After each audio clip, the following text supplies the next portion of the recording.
Hi again and good morning everyone. 11 minutes before 7 and it's the dawn of a new era in late night TV. Millions are expected to tune in to the big premiere tonight. Stephen Colbert makes his big debut on The Late Show on CBS. And he's got big stars lined up for this show. George Clooney and Jeb Bush will be part of night number 1. Hi again and good morning everyone. Thanks for waking up with the Valley today. I'm Lisa Bedeau. Kyle has the morning off. We're starting our nonstop news and weather to the top of the hour to help you plan your day.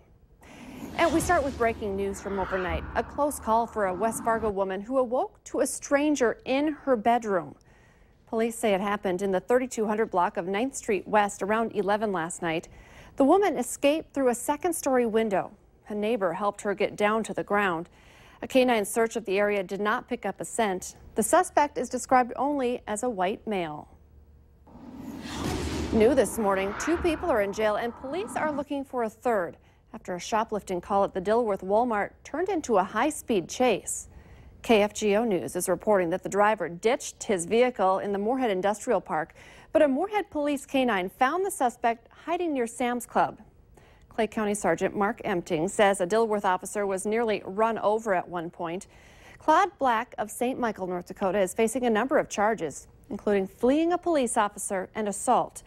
Another suspect who was left behind was also arrested, and a third person who ran away is still being looked for by police.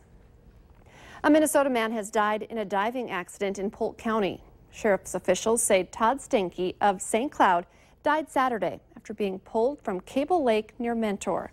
Family members saw him dive into the water just off of shore and pulled him from the water. An autopsy shows he fractured his neck when he hit the bottom of the lake. Just about to hit 6:51. Time for weather and traffic on the ones, and we check in first with meteorologist Lisa Green. Big day. A lot of kids will be standing out at the bus stop for the first time for the year. Right. It's a very big day for those Minnesota students. Want to be prepared, start off the school year on the great foot, and that'll start at the bus stop, making sure that you're comfortable when you're waiting for your bus. We'll have cool and dry conditions out there this morning. Temperatures in the 40s and 50s in Fargo Moorhead, starting off the day at 49 degrees. So if that's cool to you, may want that extra layer to start off the day. It currently is 49 in Fargo, 49 in Grand Forks, a chillier 43 in Langdon, and 55 degrees over in Detroit Lakes, 54 in Fergus Falls, 46 in Thief River Falls. Clouds have been clearing out all night. All of us enjoying some nice, quiet, dry conditions out there this morning now. With that cloud deck moving off to the east, and we'll continue to enjoy some nice conditions out there this afternoon, rather. Mostly sunny skies, a high of 73 degrees in Fargo. Some places, though, may not make it out of the 60s today, even though we'll be enjoying some mostly sunny skies and a little bit of wind out there too for us. Winds will be picking up out of the west-northwest, gusting into the teens and some 20s even. So that's going to factor into how that feels like outside. 70s may feel a little bit more like the 60s this afternoon with that wind picking up. Looking ahead to the rest of our short work week, 75 degrees for your Wednesday. We'll see a few more clouds, partly cloudy skies, with a chance for some rain showers Wednesday night, especially in the northern valley, and into the day on Thursday in the morning. Behind that, cooler air moves in. Temperatures only maxing out in the 60s for both of those days. But just in time for the weekend, temperatures rising back into those mid to upper 70s. Slight chance for a few rain showers Saturday and Sunday, but partly cloudy skies and feeling pretty good out there. So a nice week ahead of us. Temperatures pretty close to the average for this time of year and no major storm systems approaching. Time now to check in with traffic on the ones with Valley Today's Al Ahmet. Good morning, Lisa. Good morning, everyone. I'm just driving into the I-94 work zone. That's eastbound Interstate 94, and it starts really at the Red River Bridge and extends east of Main Avenue. Exactly how far Main Avenue, I don't know. But the deal is that they're resurfacing the road here, and you lose 2 lanes on the Red River Bridge, and it gets even a little bit narrower and a little bit more hairy, if you will, once you get right around 8th Street. And I'm going through here right now. Traffic is starting to bunch up. I can hardly wait for it to be westbound. Traffic is definitely bunching up, though. Travel speeds drop off to, around 45 or so. That's what I'm doing right now. Be very, very careful through here. A lot of equipment out here. A lot of men working out here right next to the driving surface. Also, we have a stalled car on westbound I-94. It's actually just off eastbound I-94, that is to say. at the Vets Boulevard ramp. That's sitting up there on the ramp, so make sure that you're looking out for that as well. Lots going on today, a lot of new construction work. Drive extra carefully today, particularly through this work zone. Willamette Valley today traffic. It's now 6 minutes before 7 o'clock. A lot of students are packing their backpacks for class right now, and some for the first time this year.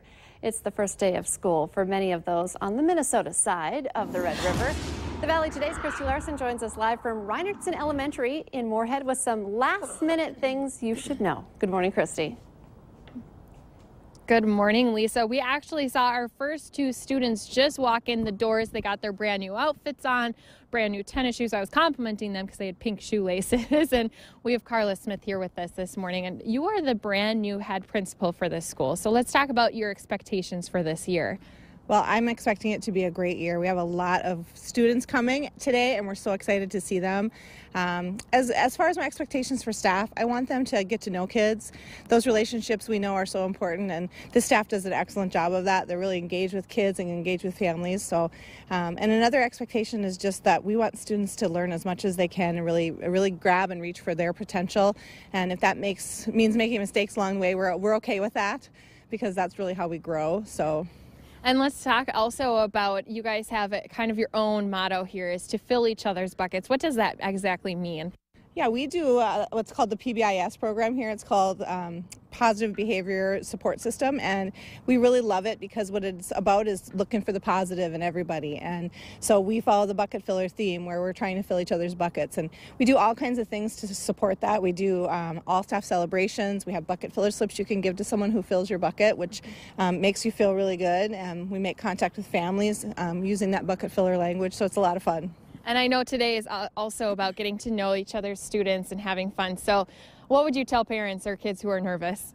It's going to be okay. I have my own kids are going back to school today, and it's an exciting time, but it's going to be an easy transition, I promise you. Your teachers are so excited to have you here.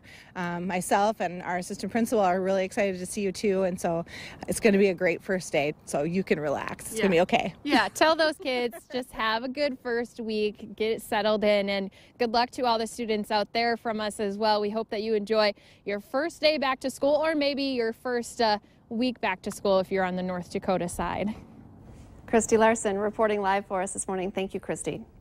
And DSU is warning students to lock their doors after a woman discovered an intruder in her dorm room on Sunday night. The campus issued an alert after a resident of Severinsen Hall said she woke up and found a stranger in her room. Police say the man was college-aged and black, between 6'2" and 6'4", with a thin but muscular build. He had a Mohawk-style haircut with frosted tips. Polk County deputies are looking for a man who ran away from them after a traffic stop early yesterday morning. They say he was a driver who deputies tried to stop for speeding. Speeds reached 100 miles per hour at times before the driver stopped and tried to flee. The driver was arrested, but police are asking anyone with information on this case to contact the Polk County Sheriff's Office. Parents are getting another option in a new car model to monitor their teens' driving habits.